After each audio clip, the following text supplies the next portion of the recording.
Hello to all my friends, मैं doctor M A Azad आप सबों का मेरे आजाद होम्योपैथिक चैनल पर बहुत बहुत स्वागत है। साथियों, मैं जो आज बताने जा रहा हूं इस डिजीज का नाम है कान में खुजली होना, एयर इचिंग। ये एयर इचिंग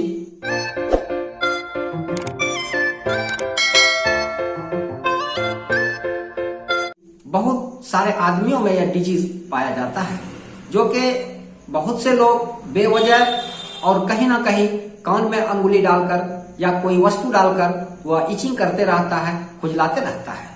इससे बचना चाहिए और यह साधारण सी डिजीज बड़ी डिजीज बन जाती है। साथियों, मैं आपको समझा दूं कि अगर रात में आपके कान में खुजलाहट हो रही है तो आपका संदेशा दिया जा रहा है कि कानों में कोई इन्फेक्शन होने वाला है, कोई बीमारी होने वाली है या कोई और किसी प्रकार का दर्द या और कुछ होने वाला है। यह एक संकेत है।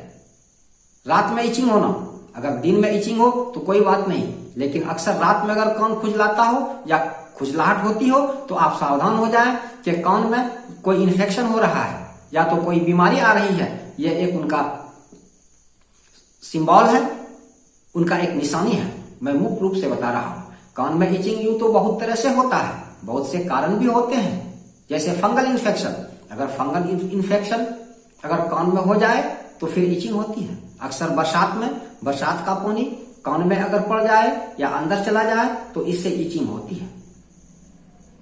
साथियों, मैं आगे और बताने जा रहा हूं, आप शुरू से अंत तक अवश्य बने रहें और हमारे वीडियो को साथियों में शेयर अवश्य करें, लाइक करें, सब्सक्राइब करें, ऑल का बटन दबा दें ताकि वीडियो आप तक पहुंचता रहे। इचिंग का मुख्य कारण और भी है, जैसे आप गंदे पानी में, नदी में नहाने के लिए जाते हैं, वह पानी कान के अंदर चला जाता है, जिस वजह से इचिंग शुरू हो जाता है। आपने कान को साफ नहीं किया। इचिंग का और भी वजह होता है, अगर कान के अंदर मैल या गंदगी हो जाए तो उससे भी इचिंग होती है। आपको गंदगी निकलवाना पड़ेगा डॉक्टर के यहाँ जाकर के, या तो खुद भी निकाल सकते हैं। मैं उसका भी विधि बता दूंगा। आप बने रहें वीडियो पर, आप जान जाएंगे किस प्रकार कान की सफाई की जाती है। तो साथियों, फंगल इन्फेक्शन या कान में पानी, गंदा पानी पहुंच जाने से या चले जाने से ऐसा होता है। इतना ही नहीं, कुछ मनुष्य का त्वचा रूखा त्वचा होता है। आप बाहर से भी देखेंगे, चेहरे पर भी देखेंगे कि उन्हें सफेद रुई की तरह पपड़ी जम जाता है।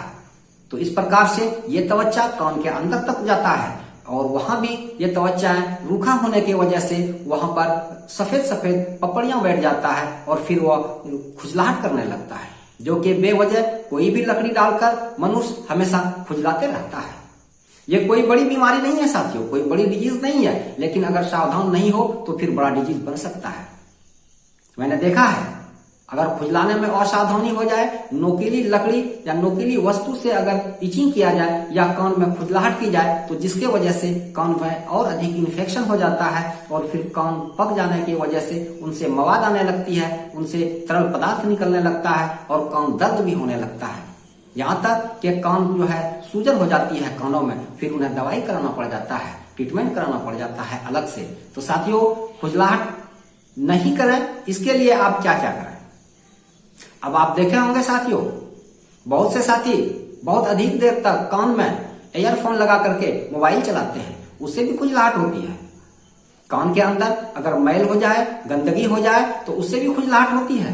कान की सफाई होनी चाहिए, 1 महीने में 15 दिन में अवश्य होनी चाहिए। कैसे होनी चाहिए मैं आपको इसी वीडियो में बता देता हूं। तो साथियों, आप सावधान रहें कान के खुजलाहट से। अगर रात में कान में खुजलाहट होता हो, अक्सर रात में, तो और भी सावधान होने की जरूरत है। अगर दिन में खुजलाहट हो तो कोई बात नहीं, ये साधारण सी इन्फेक्शन है। लेकिन रात में अगर खुजलाहट हो तो आपको सिंबल दे रहा है सावधान होने का कि कान में कोई बीमारी आने वाली है, कान में कोई बीमारी होने वाली है, कोई डिजीज होने वाला है। अगर रात में खुजलाए तो आप देखे होंगे, जैसे ही आदमी बिस्तर पर जाता है कान में खुजलाहट होने लगती है। इसका माने, इसका अर्थ निकल रहा है कि कान में कोई डिजीज होने वाला है। आप फौरन सावधान हो जाएं और डॉक्टर को दिखाएं, क्योंकि रात में खुजलाहट नहीं होनी चाहिए। रात में जब भी खुजलाहट होती है तो या तो कान में सूजन आने की संभावना है, या तो फिर कान में घाव होने की या मवाद बनने का संभावना है। मैंने बहुत से पेशेंट को देखा है, अक्सर रात में खुजलाहट के बाद ऐसा ही होता है। तो साथियों, कान में जो आप खुजलाहट लाते हैं, खुजलाहट करते हैं, तो अक्सर आप जो कान को साफ करते हैं तो कान साफ करने की जो तरीका अभी तक जो देखा जा रहा है गांव में, शहरों में, घरों में हाइड्रोजन पेरोक्साइड कान में डालकर साफ किया जाता है। आपको किसी भी मेडिकल पर, किसी भी होम्योपैथिक या एलोपैथिक के मेडिकल पर आप जाएं और उन्हें कहेंगे हाइड्रोजन पेरोक्साइड दीजिए, मुझे कान साफ करना है, तो आपको दे देगा। आप लाते हैं और कान में डालते हैं और डालने के बाद ही वो जो है खोलने लगता है और उधर से झाग निकलने लगता है। फिर थोड़ी देर में आप उन्हें साफ कर लेते हैं। लेकिन ये सही तरीका नहीं है साथियों। आपको पता नहीं कि कितना डालना चाहिए। आप पहले उनसे पूछ लें, क्या मैं हाइड्रोजन पेरोक्साइड में वाटर मिला के डालूं या कितना मात्रा डालूं? बच्चे हैं, जवान हैं, बूढ़े हैं, ये भी बता करके पूछें, क्योंकि सबों के कान में अलग अलग मात्रा हाइड्रोजन पेरोक्साइड का डाला जाता है। ये थोड़ा सा खतरनाक तो है, ये आपसे संभव हो भी सकता है, नहीं भी हो सकता है। लेकिन कान साफ करने का एक विधि मैं आपको और बता देता हूं। कान की सफाई होनी चाहिए, बिल्कुल होनी चाहिए। 15 दिन में करनी चाहिए या 1 महीने में, क्योंकि कान में गंदगी हो जाता है कभी कभी मैल के कारण, फंगल इन्फेक्शन के कारण, गंदा पानी नहाने के कारण। जैसे आप तालाब में नहाने जाते हैं, वहां गंदे पानी कान में घुस जाता है, प्रवेश कर जाता है, जिससे कि इचिंग होने लगता है। तो इनकी सफाई होनी चाहिए। आप कैसे करें मैं बता देता हूं। होता क्या है साथियों कि एक होम्योपैथ की दवाई आती है मूलियन ऑयल। आप उसमें मूलियन ऑयल डाल दें कान में, रात में मूलियन ऑयल आप कान में 3 से 4 बूंद डालकर छोड़ दें। दोनों कान में डालें 4 से 5 बूंद। और सवेरे आप क्या करें, एक लकड़ी लें और उस लकड़ी में थोड़ी सी रुई को लपेट लें। इस प्रकार से रुई को लपेट लें और फिर साथियों आप इस रुई से कान में डालकर साफ कर सकते हैं। इस रुई से, क्योंकि ये रुई आपके कान को हानि नहीं पहुंचाएगा। लेकिन कोई नोकीली वस्तु या कोई वस्तु डालकर कान को साफ नहीं करें। इस रुई से आप इस प्रकार से बना लें, कान को साफ कर लें, फिर इस रुई को फेंक दें। फिर आप दूसरी रुई लें इसी प्रकार से और फिर इसमें लपेटें और इस तरह बना करके फिर इनको साफ करें। फिर इनको निकाल करके फेंक दें।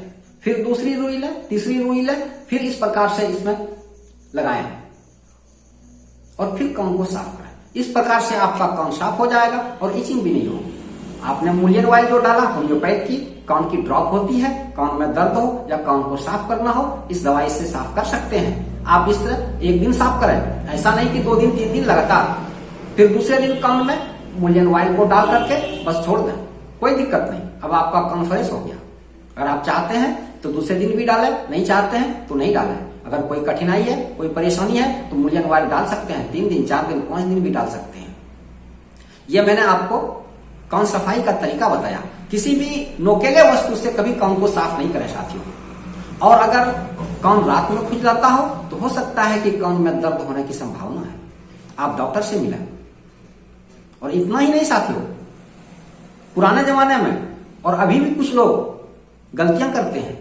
अगर कान में खुजलाहट होती है तो कई प्रकार के ठंडा तेल कान में डाल देते हैं, जबकि वो तेल डालने के बाद कान में सूजन होने की संभावना है, कान में दर्द बढ़ने की संभावना है। कभी नहीं डालना चाहिए।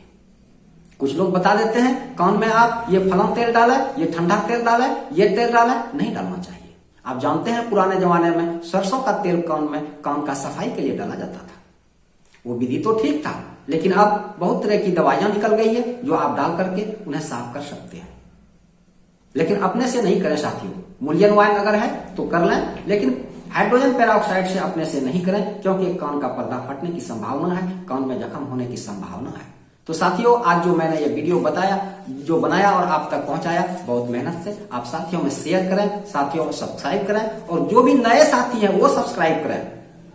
पुराने साथी तो सब्सक्राइब कर ही चुके हैं, नए साथी अवश्य सब्सक्राइब करें और साथियों में शेयर करें। Thank you video watching.